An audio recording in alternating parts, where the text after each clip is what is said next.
今日咧我就有另外一個話題咧，就想同大家講嘅。咁呢個話題咧就係關乎父親節嚇。所謂父係生我，母係谷我。父母養育之恩咧，真係浩天網極。浩天網極嘅意思係咩咧？就係無限大、無窮無盡嘅咁大。有好多人咧睇到靈堂上咧，就見到浩天網極，但都唔知佢點解。其實佢係嚟自《詩經》嘅嚇，《詩經》嘅六俄篇，六俄嚇，六六者俄，非俄伊稿。大家多啲去睇下呢啲咧，就發人心醒嘅。好啦，喺馬場度咧有兩位孝子，我真係見到佢，我為之動容嘅。即係佢哋嘅好，佢哋嘅良心，佢哋嘅孝道，我應該係同大家表揚嘅。第一位就已經係過咗身嘅 Tony 張道俊先生。Tony 好後生就過咗身啦，50零歲過咗身。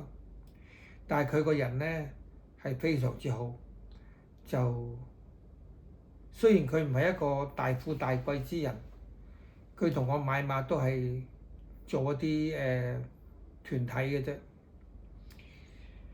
咁佢點解會做團體馬主咧？原來佢係好想佢老豆開心。佢每一個賽馬日咧，都喺馬主房度咧訂張台同佢老豆跑馬。佢買馬係純粹為咗 entertain 佢父親，取悅佢父親嘅啫。當佢有病入醫院嘅時間咧，佢同我講，佢話 Andy，我最擔心嘅咧就係將來如果有咩事咧，我老豆即係唔知點冇人照顧啦。佢好中意跑馬，佢年紀大，佢老豆90幾歲，跟阿張道俊咧 Tony 咧入馬場跑馬。咁我話唔緊要啊，你有咩事我照顧啦咁。Tony 後來咧就過咗啦，走咗啦。咁佢老豆咧喺 Tony 走咗之後咧，大約係一年或者1年唔夠都走埋咯，抑制性疾都走咗啦。另外一位 Danny Tam，Danny 咧個中文名咧係人都易記嘅，個中文名叫譚炳文。譚炳文，今日譚生咧亦都係位孝子嚟嘅。佢咧買馬又係做團體嘅啫。佢係為咗邊個啊？又係為咗個老豆。個老豆又係好中意睇跑馬。咁佢為咗個老豆咧，就買隻馬。佢期期都入場嘅喎。其實佢係做呢個surveyor嘅測量。咁佢期期咧都為咗個老豆咧入場啊 book 台啊，俾佢陪個老豆跑馬。咁呢兩位咧，我都真係需要加以即係表揚嘅馬主，但係一個非常之孝順嘅馬主。但係有啲馬就有一啲咧馬主個仔咧就真係唔生性咯。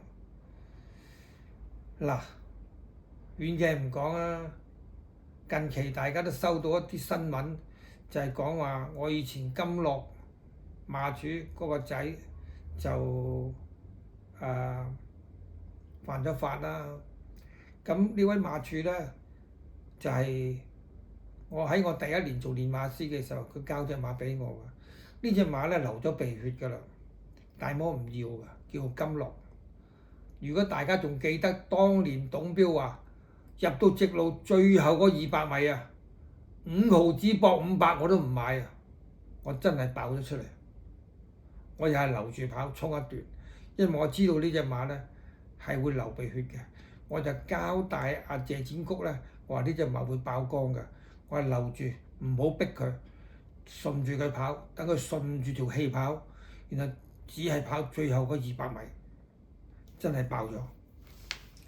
咁個馬主咧就事後咧都有啲紅包俾我嘅。佢俾紅包我嘅時候咧，已經交代我，佢話你唔好同我個仔講 tips 啊，因為我驚佢咧太過容易咧誤入歧途，以為係有 easy money，即係容易錢去發達。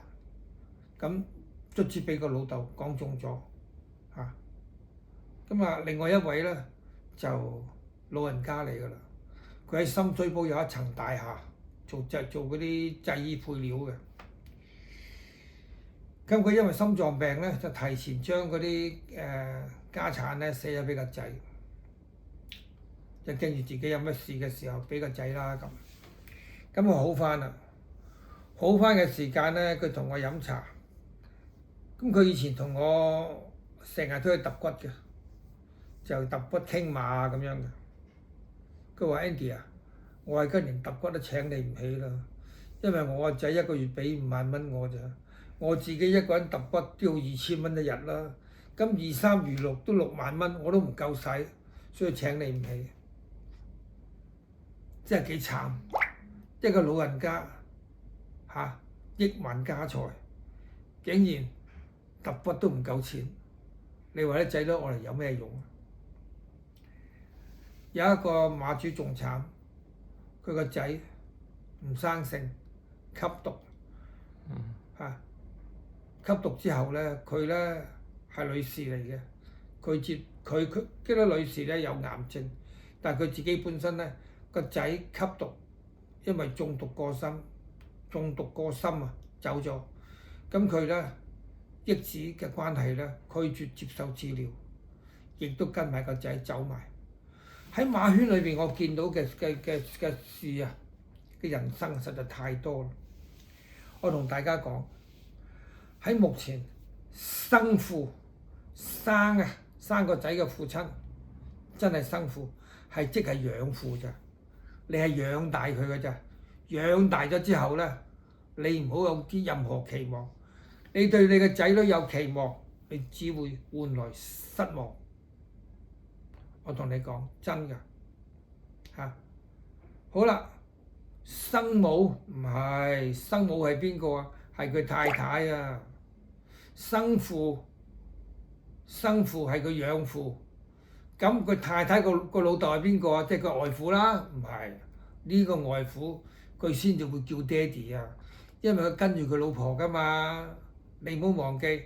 咁佢老婆會帶俾佢有一啲係第二啲人帶唔到俾佢嘅歡樂，或者佢成家立室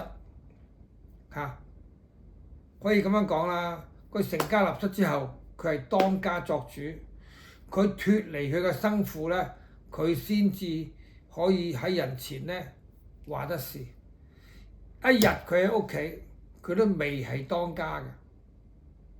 大家明唔明白呢個道理先？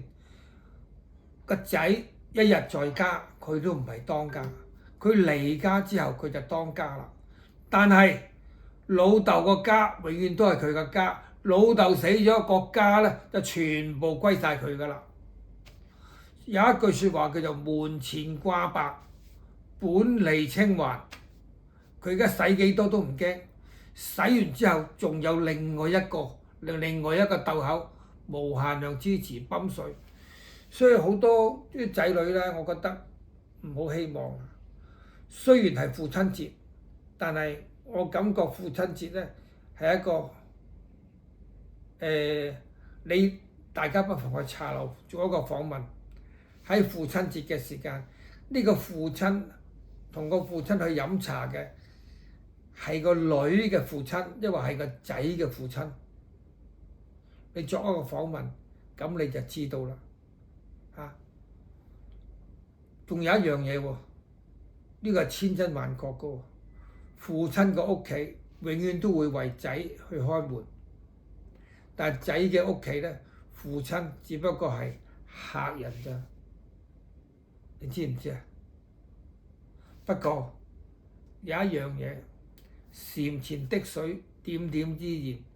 我奉勸呢啲而家你哋即係嚟緊嘅呢一輩嘅後生仔，多啲對你嘅親生父母好一啲，因為檐前滴水，記住呢句説話，多謝各位。